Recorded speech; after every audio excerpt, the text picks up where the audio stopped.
Okay, so basically you're on a chair right now, and that's basically how I'm hopefully trying to make this whole thing work because of where my marker board is. So hopefully this works. Basically what I want to do in this video is a kind of a distinction between like two words that are not that easy to pin down: static phenomenology versus genetic phenomenology. I mean, this is something that you can't just, I guess, talk about in a matter of time and have the whole thing pinned down. So I'm just going to try to do this very simply and kind of make this whole thing able to kind of pull these two things apart in order to sort of help anybody who's watching this out, and also help myself out for anybody who's watching this to kind of help me out and tell me what I'm missing or what I've gotten wrong. But this is what I've been taught and what I've read so far. But first off, Edmund Hussserl, he kind of has something that's called a transcendental phenomenology.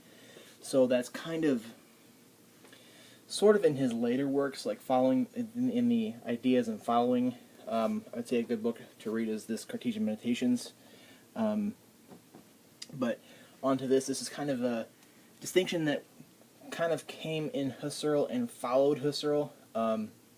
He has a book which I want to own at some point, which is called Active and Passive Genesis. It's called something like that. He has a book that's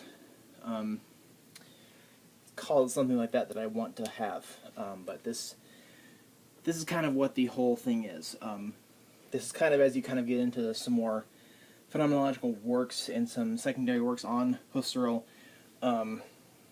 you will kind of see how these two things are different. So, starting with static phenomenology, if you read the logical investigations and the ideas, this whole stuff kind of started coming out in the ideas and following that, but mostly following it. Static phenomenology is mostly having to do with doing phenomenology of empirical things and causal explanation of things we see. First of all, I have many videos. I have almost 100 videos on phenomenology. So I have a playlist of that. So if you want to have a more of a definition of what this word means, or what some more basic terms of phenomenology are, you can go to that playlist and have many videos that can help you. But this video is just gonna be showing the difference between these two terms. So first of all, static phenomenology is, we are talking about the reductions, the ida or the essences, and also intentionality and noesis, noema, and highly. So the reductions, what is meant by that is the epoche, or the bracket, which means that we're not going to study things in science or in philosophy via the natural attitude anymore, but we're going to have either a essential reduction or a transcendental reduction, where which both of those together makes up the phenomenological reduction. We're going to study the things we see as they are, and not really go into questions of whether what we see is mind dependent or mind independent. We're just going to study what is given to us. We are going to study that, and that's it. No presuppositions or no anything else. That's what the reductions are. An essence, the essence of anything, or it's kind of related to a property. The eidos, or the ida. He also has the eidetic reduction, which is focused on those. Also, intentionality, that consciousness is consciousness of something. It's a very brief way of talking about that. Noesis and noema and highly. If I see this marker, the actual object that I'm seeing is itself the noema and the meaning as to how I can use it. the meaning of any certain object, similar to Heidegger's ready to hand. You know, how Heidegger understands a hammer as to hammer things. That's a ready to hand as opposed to a present at hand. You know, I understand this. The meaning of this marker, I wouldn't use a meaning as a word that I would prefer, but the meaning or the way I understand this marker is to do this with it. And the highlight is the constraining or the background experiences. It begins the static phenomenology. Why it's called static? Because it begins with stable objects. We're talking about the stable objects that we see, and those that are given to us. It starts from there, and we study those basically. We study all that empirical stuff, and talk about all the causal stuff in it, and all this stuff, and this stuff, and this stuff. We are investigating the complexes of our experience, the empirical stuff. We're just studying. This is all about studying that, studying the stuff. Now, how you might think that with this word phenomenology, how could we really go beyond that if it's still a phenomenological philosophy? Well, that's a very good question.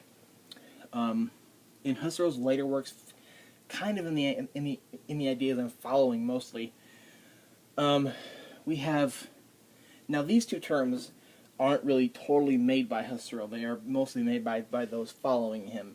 Those following him and writing works about Hussserl kind of made these two terms and characterized the two phenomenologies that he had.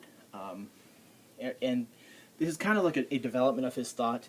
It began with this and then sort of moved towards this.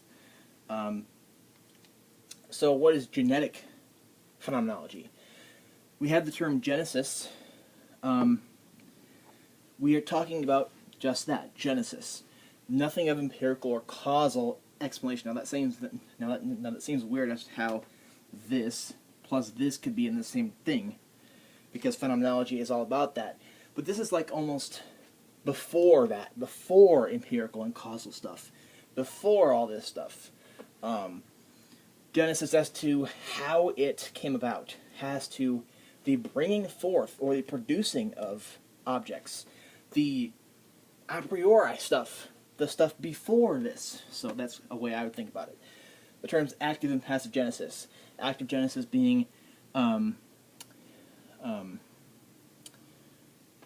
achievements of productive reason, pre-givenness, reason, and ideal objects. Passive genesis, the principle of association or the foundation of unity as to how the whole thing comes together. I would almost relate passive genesis to highly this term, and noesis and noema more to this. If we're talking about noesis and noema within the genetic phenomenology framework, I would kind of relate noesis and noema to the active part and highly to the passive part. Passive genesis also apperception, integration and coexistence of how everything is together. The deep consciousness of transcendental phenomenology. So, the a priori consciousness, pre-givenness, the logic and reason as to how we understand things. When I think about this, I think a good bit of logic and reason, as to how we can understand how objects are what they are and how they work. This whole association thing, how it all comes together, that's all logic. If you read Husserl's book, Experience and Judgment, that's a lot of what goes on in that book. I have a video on that book as well, which is kind of long, but it's okay, I guess. That's kind of the way I would do it. So first we have over here the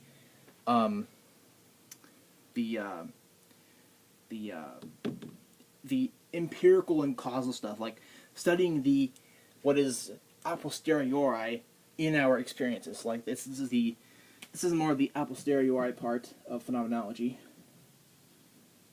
and this is more the a priori part. Genetic phenomenology, studying the genesis of the whole thing. studying the genesis as to how everything came about.